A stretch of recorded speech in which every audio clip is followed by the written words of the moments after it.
आज हमारे छात्र एक रोचक गतिविधि करेंगे जिसमें वे समचतुर्भुज की अवधारणाओं को समझाएंगे। इस गतिविधि का उद्देश्य आकृति को पढ़ना नहीं बल्कि करके सीखना है। तो आइए इस गतिविधि की शुरुआत हम लोग करते हैं। मैंने 15 सेंटीमीटर कागज का एक समचतुर्भुज काटा है। समचतुर्भुज एक ऐसा चतुर्भुज है जिसकी चारों भुजाएं बराबर होती हैं। ये कागज से काटा है मैंने। पहली भुजा 15 सेंटीमीटर, दूसरी भुजा 15 सेंटीमीटर, तीसरी भुजा 15 सेंटीमीटर, चौथी भुजा 15 सेंटीमीटर। मैं समचतुर्भुज के विकर्णों के बारे में बताऊंगा। समचतुर्भुज के दो विकर्ण होते हैं जो एक कोण से विपरीत कोण तक जाती है, और इसमें पहला कोण यहाँ से यहाँ तक है और दूसरा कोण यहाँ से यहाँ तक है।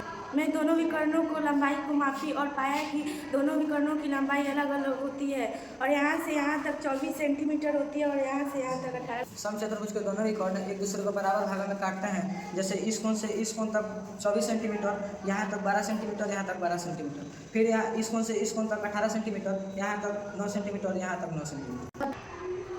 जब हम कागजों के विकर्ण के अनुसार मोड़ेंगे तो समचतुर्भुज बनेगा।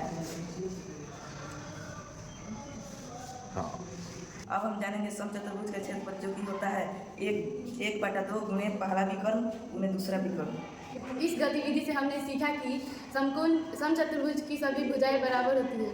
समचतुर्भुज के दो विकर्ण होते हैं। दोनों विकर्ण को एक दूसरे को बराबर भागों में काटते हैं। समचतुर्भुज का विकर्ण 90 डिग्री पर आकर मिलता है। चारों समकोण।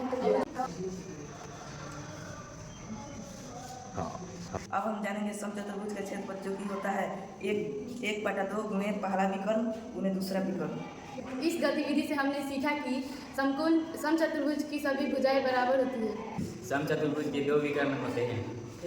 दोनों विकर्ण को एक दूसरे को बराबर भागों में काटते हैं। समचतुर्भुज का विकर्ण 90 डिग्री पर आकर मिलता है। चारों समकोण बनता है। समचतुर्भुज का क्षेत्रफल बराबर 1/2 गुणे d1 गुणे d2। वेल डन बच्चों, आप लोगों ने मिलकर इस गणितीय आकृति को केवल समझा ही नहीं बल्कि उनके गुणों को गतिविधि के माध्यम से समझा भी है। धन्यवाद।